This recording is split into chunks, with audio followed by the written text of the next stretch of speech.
Hello, everyone, and welcome back to the Board Gaming Doctor. My name is Phil, and I'll be your Board Game Doctor today. So, I'm going to start a series of videos now in the spirit of wanting to learn more about what my top 10 games of all time are. Leading up to that, I've also been wanting to re-rank my collection, as noted in Board Game Geek, so all the games that I've played so far, at least once. And I've used criteria that I've been using in some of my videos in the past, where I'll get into a lot more of these details as I go along, just to save time. And so here's an example for 5 Minute Dungeon, for example, of the criteria that I am using for these games. So starting off, and I decided to present this in a way where I talk about each game based off of their title and the number or the letter and number of their title.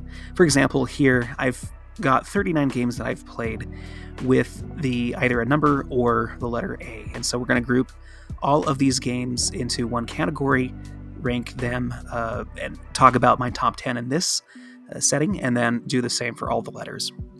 And so just to give you an example of where I rank all of these games, these are my former rankings here in the middle column, and then the far right are the rankings in ascending order, or descending, I should say, for all of these games as well.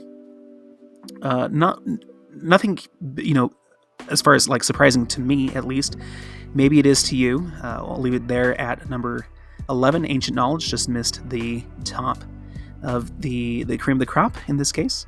Arboretum is really close. Really enjoyed that. Applejack I've played a lot, but when it comes to my favorite games of all time, I do feel like a few things bring it down a little bit. Maybe it's too abstract or a little bit too random, whatever. So I really do enjoy Applejack, but somewhat objectively I do have to rank it a little bit lower. So that was probably the biggest surprise for me. So without further ado, let's get into my top 10 games that will start with an A, because all of the games that do have numbers. Seven Wonders Duel is the highest ranking one. So let's get into my top 10 games that start with the letter A. Number 10 is going to be Adiwa for me. Now, Adiwa is a game that I tend to enjoy more than the average player. I think this game really shines with its thematic integration and the way that its mechanisms work. It is a little bit rote, and so it's not the most replayable of all of Rosenberg's big box games, but I really do enjoy the solo mode and the challenges that it provides, and I think with more time and more plays, this game could pack a little bit more than what appears on the surface. I think this has more replayable factor and could go up for me. Number 9 is going to be At the Gates of Loyang, another Rosenberg title that is pretty good across the board. I think it's not perhaps the most replayable, but it does, or at least the most variable, but I do feel like it is fairly replayable just because you get to know and understand the deck of cards pretty well and base your strategies off of that. The solo mode is very interesting, and just a very solid game by Rosenberg. Not my favorite, but one that I have enjoyed playing almost 25 times. Number 8 is going to be Agricola, All Creatures Big and Small. And even though this is pictured as the base game, I do apply this to the big box version for the added buildings for that variability. Otherwise, it would be a lot lower for variability and replayability. But with the additional content, this game does become a lesser version of Agricola, less grandiose, but it still has a lot of the same DNA, a lot of the same mechanisms and approaches to the game, but also, and of course, the cozy and thematic integration that I appreciate in Agricola, which will be higher on this list. But so Agricola is something that I do enjoy playing. The two-player aspect also is a plus for me, as I've grown to really appreciate two-player games and the dual nature of the push and pull that these kind of games provide. So yeah, that's my number 8, Agricola, All Creatures Big and Small. Number 7 is going to be Azul. Now, I do lump in a lot of the sequels into my thoughts about Azul, but mostly they apply to the base game. I do play this very regularly with family members, and so there's a little bit of sentimentality to this game, and hence it probably adds to why I feel like this is a very replayable game. But as for abstract games go, the player interaction is very awesome. I love the just the simpleness of this game, yet it's very reactive and hard to master. And so I do appreciate the depth that this game provides, and I still enjoy playing this game over 50 times now. So number 7, Azul. Number 6 is Age of Civilization. I really enjoy this game. I think this game is the highest small box game on my list. I think it really knocks it out of the park for variability and hence replayability because of all of the different civilization cards that you can mix and match in the game.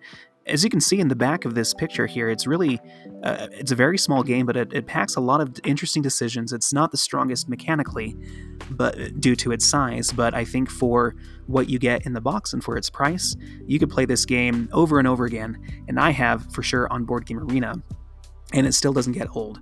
I really enjoy this game. Number 6, Age of Civilization. Number 5 is Anno 1800, the board game. This is probably my favorite video game implementation of a game that I haven't played in the video game sense, but this game is really cool. I think it's fairly easy to learn, especially if you play the sort of campaign solo mode, which is why it receives a high mark.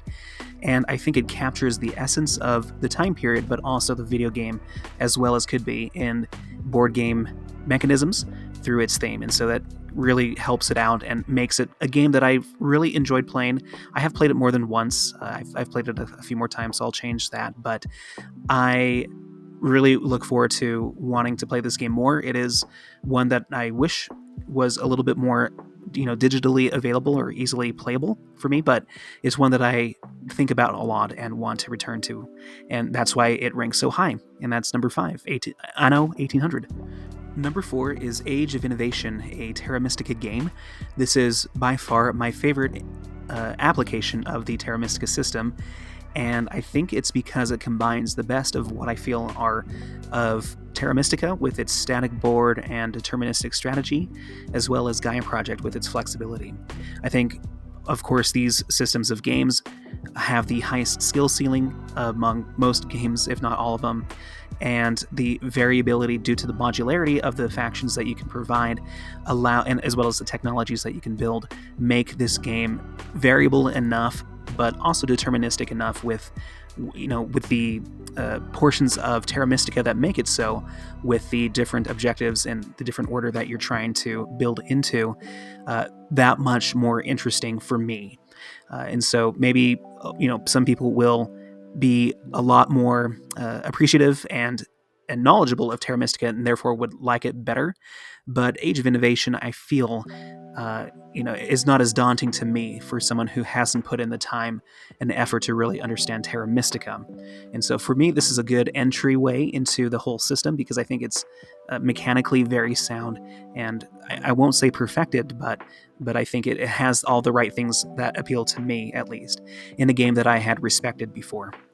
So that's my number 4, Age of Innovation. Number 3 is going to be Arcs. Now, this might be recency bias, and a lot of it is riding off of my first impressions with the one play that I've had, but knowing that this game will come to a digital format in the near future, within a year or so, I do feel like this rating will hold out in the long run, and based off of what everyone else has said about this game.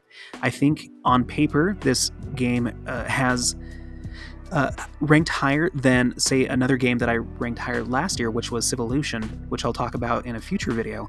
But I think Arcs has a really big potential for having me just be, totally immersed in its playing, in with the different factions and the campaign mode that is involved.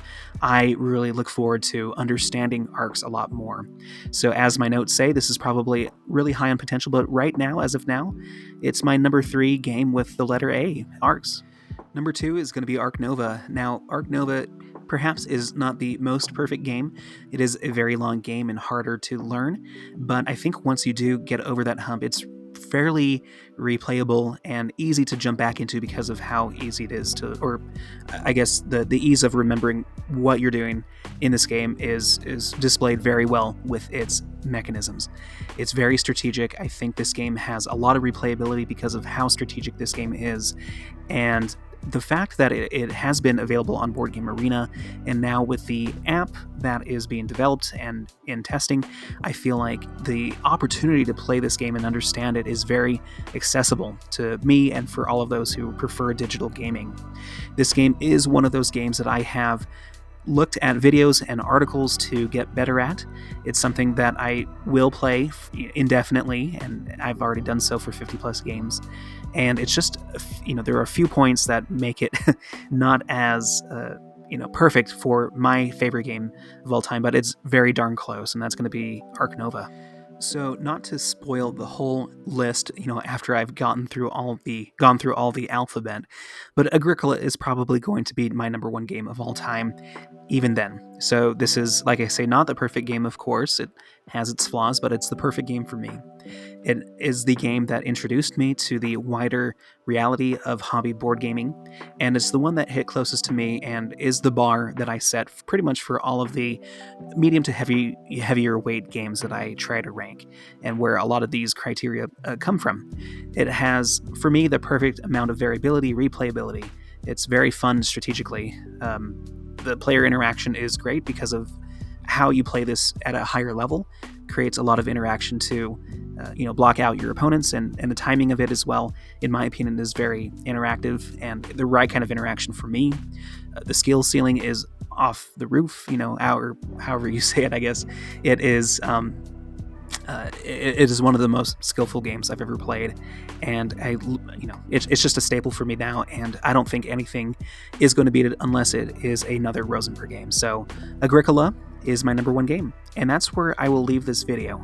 So I went through things fairly quickly because I do want to save time for every other game that I have on the list for the different letters of the alphabet. And so thank you for joining me on this journey, if this is the beginning of it for you. And I look forward personally just seeing where all of these rankings end up. But yeah, so thanks for consulting with me.